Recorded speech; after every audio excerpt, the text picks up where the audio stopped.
दोस्तों, जब समय खराब होता है तो हाथी पर बैठे व्यक्ति को भी कुत्ता काट लेता है। कनाडा के राष्ट्रपति भी आजकल कुछ ऐसा ही सोच रहे हैं कि वह कौन सा समय था जब मैंने इंडिया से पंगा लिया और अब मैं बुरी तरह से फंस चुका हूं। और अब इंडिया ने भी ये कहा है कि अपने 41 डिप्लोमेट्स को वापस ले जाओ क्योंकि आपने बिना वजह ही भारत में इन्हें रख रखा है। परंतु आप सबके मन में यह प्रश्न जरूर उठेगा कि भारत इतना निडर होकर कनाडा के खिलाफ क्यों खेल रहा है और पश्चिमी देश अपने अजीज मित्र कनाडा का साथ नहीं देकर चुपचाप देख रहे हैं और विरोध भी नहीं कर पा रहे। इन सब बातों पर हम डिटेल में बात करेंगे, परंतु आगे बढ़ने से पहले अगर आप इस चैनल पे नए हैं तो सब्सक्राइब कर लें तथा बेल नोटिफिकेशंस को ऑन कर दें, जिससे आपके पास ऐसी इन्फॉर्मेटिव वीडियो सबसे पहले आ जाए। दोस्तों, भारत अभी जो भी कदम उठा रहा है उससे कनाडा को घुटनों पर तो ला ही चुका है, परंतु भारत अभी तक भी ये चाहता है कि कनाडा भारत के आगे नाक रगड़े तथा भारत के आगे गिड़गिड़ाए। और इसी सिलसिले में भारत ने कनाडा को ये कहा है कि 10 अक्टूबर तक अपने 41 डिप्लोमेट्स को भारत से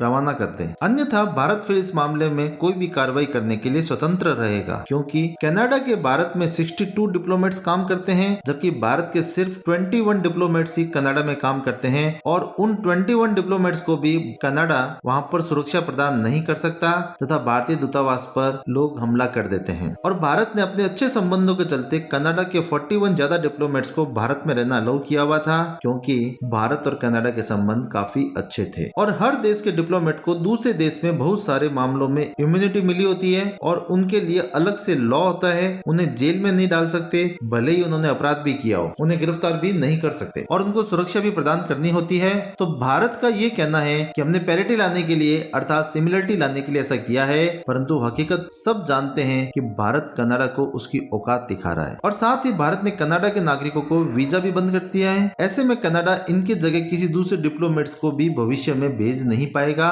और 10 अक्टूबर के बाद भी अगर ये डिप्लोमेट भारत नहीं छोड़ते तो भारत इनकी इम्यूनिटी वापस ले लेगा। फिर ये सामान्य विदेशी जो भारत घूमने आते हैं उनकी तरह हो जाएंगे और भारत इन्हें भविष्य में गिरफ्तार भी कर सकता है और इनको मिलने वाली दूसरी सुविधाओं का तो प्रश्न ही नहीं उठेगा। तो ओवरऑल 10 अक्टूबर तक कनाडा को इन्हें वापस बुलाना ही होगा। परंतु भारत के इतने लगातार कड़े कदमों के बाद भी कनाडा वापस काम क्यों नहीं कर पा रहा है और उसके सभी मित्र देश जो G7 के हैं और 5 आइज का पार्ट है वे चुपचाप देख रहे हैं, क्योंकि भारत को ये मालूम पड़ चुका है कि अमेरिका और यूरोप रूस यूक्रेन युद्ध में बुरी तरह से उलझ चुके हैं तथा अमेरिका चीन का भी ट्रेड वॉर चल रहा है। तो रूस व चीन और उसके मित्र देशों का एक बड़ा ग्रुप बन चुका है और अमेरिकन और यूरोपियन कंपनियां चीन छोड़ रही है तथा चीन को बाईपास करने के लिए इंडिया यूरोप इकोनॉमिक कॉरिडोर की तैयारी हो रही है और इस सब मामले में भारत इनकी जरूरत है। तो अमेरिका व यूरोप अगर कनाडा के विवाद में कूदेंगे, इसे बड़ा मुद्दा बनाएंगे, तो भारत जैसा बड़ा देश भी अमेरिका व यूरोप को छोड़ सकता है और रूस वाली साइड में जा सकता है या बिल्कुल न्यूट्रल हो सकता है। तो अमेरिका और यूरोप वाली साइड रूस और चीन की साइड की जगह कमजोर हो जाएगी और अमेरिका की सालों की मेहनत के बाद बनाए प्रोजेक्ट फेल हो जाएंगे।